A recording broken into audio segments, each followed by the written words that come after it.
शुक्रिया साथियों, आप सब बीते कुछ हफ्तों से बिहार में लगातार चल रही बदल रही घटनाक्रम से वाकिफ हैं। मैं तो मालूम लेकिन उनके बारे में क्या जो कभी इधर देखते हैं उधर देखते हैं। मेरा मानना है कि थोड़ी चीजें ऐतिहासिक परिप्रेक्ष्य में बात की जाएगा। माननीय मुख्यमंत्री जो तब भी मुख्यमंत्री थे 2022 में, अब भी हैं, जब उन्होंने लालू जी और हमारे नेता तेजस्वी जी को अप्रोच किया कि हमारी पार्टी को भाजपा तोड़ने की कोशिश कर रही है, मैं बड़ा परेशान हूँ और सहज हूँ। आप सब जानते हैं लालू जी इसकी विशाल हृदय है, उनको लगा ये तो हमारे ही परिवार का हिस्सा है, एक वक्त इनको प्रोटेक्ट किया।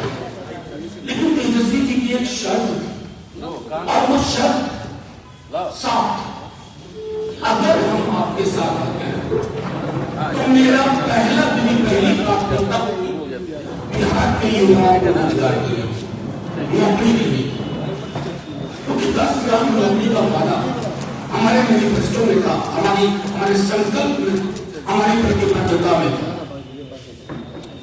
नीतीश जी, माननीय मुख्यमंत्री जी 17 वर्ष अलग से भी शासन की।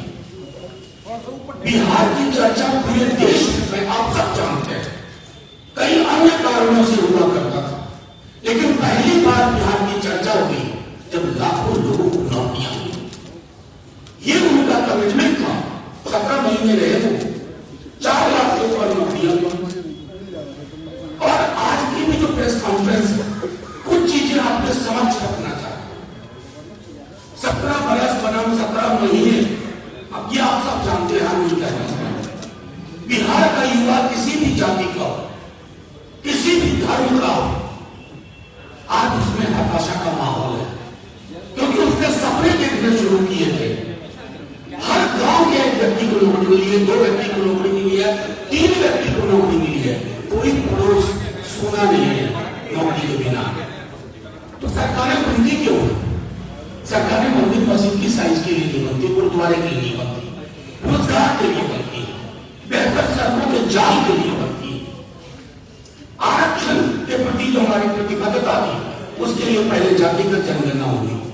नीतीश जी तो पहले भी मुख्यमंत्री थे, जातिगत जनगणना क्यों नहीं हुई? किसने आवाज उठाई थी? विधानमंडल में शिष्टमंडल के साथ कौन दिया? तेजस्वी। उसके बाद आरक्षण का दायरा बढ़ा 65%, और लगातार मांग रही उनकी कि केंद्र धुंधुल रवैया मांगता है, इसे 9वीं अनुसूची में शामिल है। बहरहाल ये केंद्र के विवेक पर, उनके संकीर्ण मानसिकता के बारे में मैं कुछ कहना नहीं चाहता। अभी 1,35,000 से ज्यादा पद सृजित कर चुके हैं, तेजस्वी जी कर चुके थे। स्वास्थ्य विभाग 1,35,000 सब कुछ हो चुका है। बस मैं माननीय मुख्यमंत्री जी से आग्रह करता हूं कि सिर्फ ये तेजस्वी का विजन था, इसलिए इसको खारिज ना करें। बिहार के युवाओं को स्मरण करें और इन 1,35,000 नौकरियों 2 महीने के अंदर सारी प्रक्रिया पूरी करें। क्योंकि तेजस्वी का आइडिया था, अरे क्रेडिट उसको हो जाएगा ना, हम इतनी छोटी राजनीति में भरोसा नहीं करते, क्रेडिट लोग दे रहे हैं, क्या करें, लोगों का मुंह बंद करते। 1 लाख शिक्षकों की नियुक्तियां भी पाइपलाइन में करके वो निकले। 1 लाख उन पर भी आपका, उन शिक्षकों की नियुक्तियों का आपका कोई विभाजन ना होना पड़े, आप इनको पूरा करें 30 से 40 दिन के अंदर, तो एक संदेश जाएगा। लेकिन अगर आपको लगे करें तेजस्वी ने उसके मिनिस्ट्री ने, उनके मंत्रिमंडल ने, उनके सहयोगियों ने किया था, इसको ना किया जाए, इस प्रक्रिया और इस मानसिकता से माननीय मुख्यमंत्री जी आप बाहर आए। बिहार के भलाई के अलावा हमारी पार्टी का कोई एजेंडा नहीं है, मैं बार बार बता रहा हूं। इस 17 महीनों में बिहार की चर्चा पॉजिटिव एजेंडे के साथ हुई। वक्त मुख्यमंत्री जी जब कभी सदन में या कुछ बोल गए, हमने कहा ना, इससे विचलित नहीं होना, यह विचलित नहीं होना, उन्हें भी समझाया, आगे बढ़े।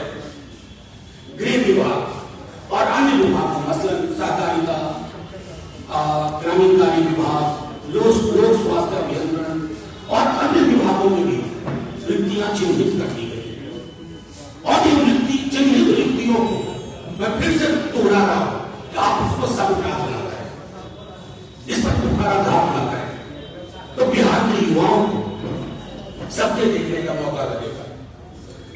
एक और चीज आपको आश्चर्य होगा, आशा है ममता कर्मियों के मानदेय को बढ़ाने की फाइल 2 कैबिनेट से रोक दी गई थी। मैं खुद पटना में जाकर के महसूस करता, आशा कर्मियों के डेलीगेशन तेजस्वी जी से उनको भरोसा था, उनकी मानदेय बढ़ोतरी पर सब कुछ होगा, हस्ताक्षर हो चुके हैं अन्य स्वास्थ्य, लेकिन नहीं। क्या बिगाड़ा है? तेजस्वी से ना प्रॉब्लम थी, वो भी क्या प्रॉब्लम थी कोई नहीं जानता, आज तक आप नहीं बोल पाए कुछ भी। आशा ममता कर्मियों के लिए क्यों कर रहे हैं दवा? उनका घर कैसे चलेगा? अब तेजस्वी जी से राजनीतिक लड़ाई लड़ी, अरे वो तो उस मिट्टी के बने हैं, झुकेंगे नहीं, लालू जी के बेटे। लेकिन आशा ममता कर्मियों का जो मानदेय बढ़ चुका है, उसको रोकने की कोशिश न करें। आप सबने देखा होगा कि दिनों मोइंग बाग स्टेडियम गए, सारा कुछ उसका प्रोसेस हो चुका है। मोइंग बाग स्टेडियम, कई हॉस्पिटल्स की काया पलट की सारी प्रोसेस हो चुकी है। 5 स्टार होटल्स को लेकर, निवेश को लेकर कई सारी चीजें हो चुकी है। इसको सिर्फ इसलिए मत रोक दीजिएगा मुख्यमंत्री जी कि यह सपना तेजस्वी का है, यह सपना बिहार का है। तेजस्वी जी ने उस पर मुहर लगाई, उनकी मुहर को सिर्फ इसलिए खारिज न कर दीजिए कि आप इस खत के गिरते गिरते ऊपर क्यों कर। ये फैसला संभवतः आपका ना रहा हो, स्वेच्छा से फैसला लेने के आप संभवतः समर्थ हैं या नहीं, मैं नहीं जानता, लेकिन ये जरूर जानता हूं कि कई नेतानुमा अधिकारी और कई अधिकारीनुमा नेता क्या क्या फैसले करवा लेते हैं। इन फैसलों से आपका फासला बढ़ता है लोगों के साथ। 17 बरस आप रहे, अगर नियुक्तियां आपने की होती है तो इतनी पायलट ना हो गया। क्यों लाखों की नियुक्तियां हुई? क्योंकि पायलट आपके विजन में नहीं था, आपके दृष्टिकोण में नहीं था, आपके स्वभाव में नहीं था, आपके चरित्र में नहीं था। अब सब चीजें रास्ते पर ले आए, आप निकल गए। किस दबाव में, किस डर में, किस भय में, किस खौफ में, ये विश्लेषण पत्रकार करेंगे, बिहार की आम जनता करेगी। लेकिन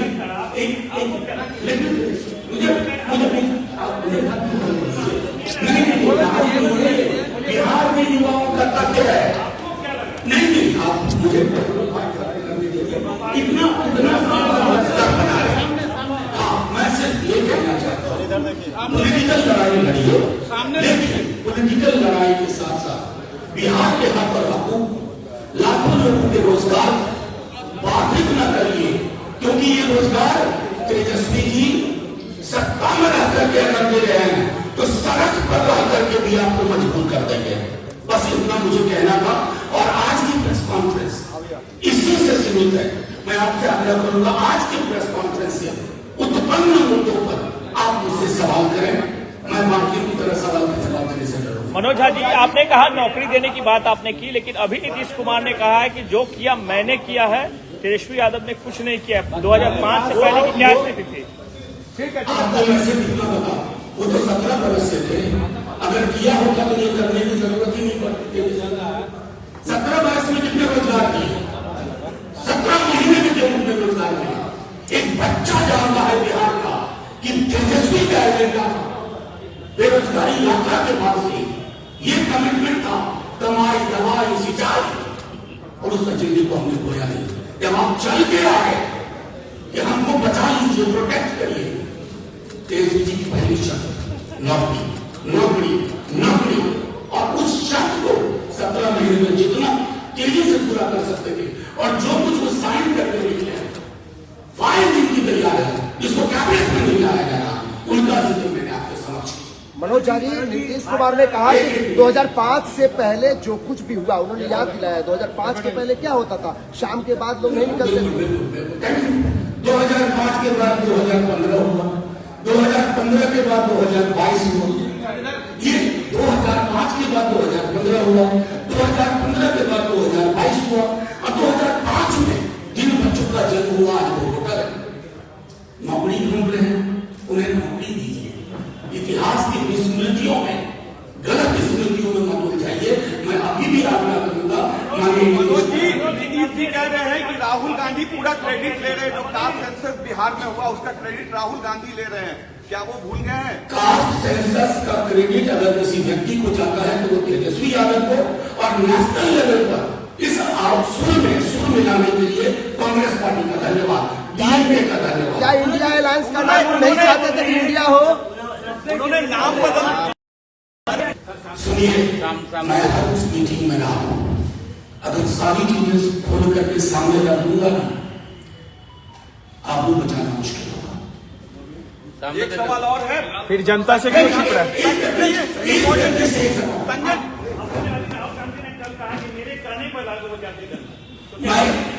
नहीं, झूठ मत बोलिए, झूठ और सच के बीच में स्क्रीन में बहुत सारे प्रश्न उठे हैं। हमने ये मांग उठाई, इस मांग को देश में ट्रैक्शन मिला, और मैं क्रेडिट दूंगा कांग्रेस पार्टी और डीएमके को, जिन्होंने इसके साथ अपने को संबंधित किया। मनोज जी, क्रेडिट वार नहीं सरकार चली गई क्या? करेंगे क्रेडिट वॉर देखिए, इसको एकदम वॉर न कहिए, और क्रेडिट बिहार की जनता से आप माइक ऑफ करके पूछ लीजिए, नौकरी मतलब तेजस्वी, और नीतीश जी के लिए जो शब्द पर्यायवाची के रूप में इस्तेमाल होता है वो उस रूप में इस्तेमाल होता है। तो आप ही लोगों ने पहले कि नौकरी मतलब तेजस्वी, नौकरी मतलब लालू यादव नहीं है।